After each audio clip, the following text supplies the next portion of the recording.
ஒரு பொண்ணுக்கு வந்து லைஃப்பை வந்து கிமு, கிபி மாதிரி திருமணத்திற்கு முன், திருமணத்திற்கு பின்னுன்னு பிரிச்சுக்கலாம். திருமணத்திற்கு முன் ஒரு பெண்ணோட லைஃப் எப்படி இருந்தாலும், no matter what she studied, no matter how beautiful she is, அதெல்லாம் மேட்டரே கிடையாது. திருமணத்திற்கு பின் அவளுக்கு அவனுக்கு கிடைக்கக்கூடிய பார்ட்னரை பொறுத்து தான் அவளுடைய மீதி வாழ்க்கை தீர்மானிக்கப்படுது. இது வந்து யாருமே மறக்க முடியாத ஒரு உண்மை. ஒருவேளை பார்ட்னர் சரி இல்லைன்னா, சில பேர் சொல்லுவாங்க பார்ட்னர் வந்து நம்ம லைஃப்பை தீர்மானிக்க மாட்டாங்க, நான் தனியாக இருந்துக்கிறேங்கிறது ட்ரெண்டிங் ஆகிட்டு இருக்கு உலகத்தில். ஆனால் கடவுள் சொல்கிறாரு, மனிதன் தனியாக இருப்பது நல்லதல்ல, அவனுக்கு ஏற்ற துணையை உருவாக்குவேன்னு வாக்கு கொடுத்த தேவன் யாருக்கு யார் கொடுக்கணுங்கிறது அவருக்கு தெரியும். நம்ம இஷ்டத்துக்காக, நம்ம ஆசைகளுக்காக, நம்ம விருப்பங்களுக்காக சில பேரை நம்மளாம் செலக்ட் பண்ணுறோம்.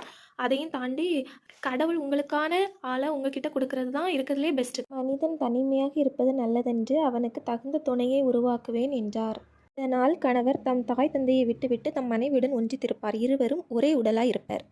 இனி நீங்கள் 2 பேரும் வேறு வேறு அல்ல, இனி நீங்கள் ஒரே உடல் அப்படின்னு கடவுள் சொல்கிறாரு. அதற்கு அர்த்தம் என்னன்னா, நீங்கள் 2 பேரும் சேர்ந்தாதான் ஒரு ஆளுக்கு வலிச்சுன்னா இன்னொரு ஆளுக்கு ஆட்டோமேட்டிக்காக வலிக்கும்.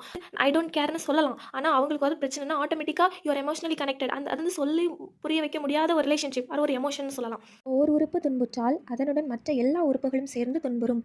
ஓர் உறுப்பு பெருமை பெற்றால் அதனுடன் மற்ற எல்லா உறுப்புகளும் சேர்ந்து மகிழ்ச்சியுறும்.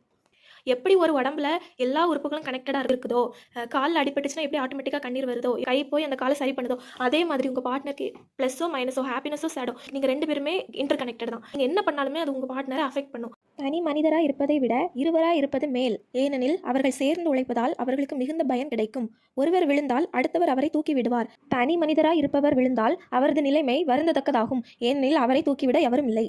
இருக்கிறத விட 2 பேராக இருக்கிறது நல்லது. ஒருத்தர் சோர்ந்துட்டாங்கன்னா இன்னொருத்தர் தூக்கி விட முடியும். அதனால தான் கடவுள் மனுஷங்களை உலகில் தனியாக படைக்காம ஒவ்வொருத்தருக்கும் ஒவ்வொரு பார்ட்னரை படைச்சிருக்காரு.